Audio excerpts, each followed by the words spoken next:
Hey everyone, welcome back to the channel. I hope you're all doing great. Today we're diving deep into one of the most talked about topics in the Wuthering Waves community right now, Chisa's current performance and why so many players are disappointed. Now, before we jump in, if you're new here, hi, I'm really glad you found this video. If you enjoy honest breakdowns, fun discussions, and updates that don't sugarcoat things, make sure to subscribe. It really helps out a ton and lets me keep bringing you these deep dives every week. But before we dive in, you know that feeling when the perfect character drops and you're not ready? Let's fix that. Save up to 21% on Loot Bar, your trusted and secure top-up site for Wuthering Waves. Enjoy fast delivery in just 5 minutes. They are top-rated on Trustpilot and secured by PayPal. Take a look at this comparison between the cost of a Stripe from Loot Bar and then from the game's top-up store. If you're new, then don't miss out. You can claim amazing coupon, which grants up to 10%. How to use it? It's simple. Choose the pack you want and you'll receive the Stripe within 5 minutes. Loot Bar keeps the account information safe, so you need not worry about anything. Click the link in the description and pinned comment to start saving with Loot Bar today. So here's the situation. Chisa was one of the most anticipated characters in version 2.8. She's a 5-star Havoc Broadblade user, and people were hyped thinking she'd be a hard-hitting main DPS. But when her full kit dropped, it turned out she's actually more of a support unit. And honestly, that shift caught a lot of people off guard. Players expected another top-tier carry, but instead, they got a character that only really shines in 2 team comps, Zani teams and Kartia teams. That's it.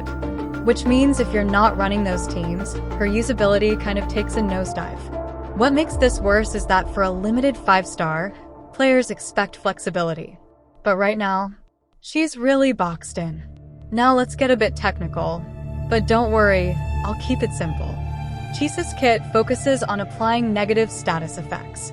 Her outro skill can stack a +3 of any negative status, which sounds great on paper. But when we look at the actual numbers, that's where the disappointment kicks in. In Zani teams, she helps with spectral frazzle, and in Kartia teams, she supports arrow erosion stacking. But here's the kicker. Even with all that, she's performing only slightly better than Rover, a free-to-play character. In fact, in one comparison, Chisa was just 3% lower than Rover in arrow erosion setups, and in spectral frazzle teams, Rover even outperformed her.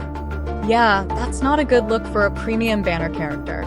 So players have a right to feel frustrated, because when your shiny new 5-star performs just a hair better or worse than a free unit, it raises big questions about value. Let's be real here. When we spend resources, we want it to feel worth it. But right now, a lot of players feel that Chisa's just not delivering the premium experience she should. She's not versatile like Shorekeeper, who can basically fit into any comp. And pulling her, plus her signature weapon, takes a huge investment for what's ultimately minimal gain. I've seen so many players debating this on forums, and it's a fair discussion. Should a limited 5-star ever be outperformed by a free character? What do you think? I'd love to hear your thoughts in the comments, because this has really split the community. Now, here's where things get interesting. We don't actually know what's coming next. It's totally possible that a future character might synergize perfectly with Chisa and unlock her full potential. But until that happens, she's just waiting for her moment. And if that does happen, you can bet Wuwa will rerun her. They never miss a chance to make money off a revived meta. So for now, I'd say if you really like Chisa's design or playstyle, go for her. But if you're purely thinking meta, maybe hold off and see how the future unfolds. Also, keep giving feedback. Developers do listen, and constructive criticism might lead to much-needed tweaks or buffs down the line. So what do you think? Is Chisa just misunderstood, or is she truly underwhelming? I personally think she still has potential, but right now she's a tough sell, especially for players watching their Stripe. Anyway, that's it for today's video. I hope this breakdown helped clear things up and gave you some perspective before you decide whether to pull for her. If you enjoyed this analysis, drop a like, share your thoughts in the comments, and of course, subscribe if you haven't already. It really helps the channel and keeps these discussions going strong. Thanks for hanging out with me today. And as always, may your pulls be gold and your drops be kind.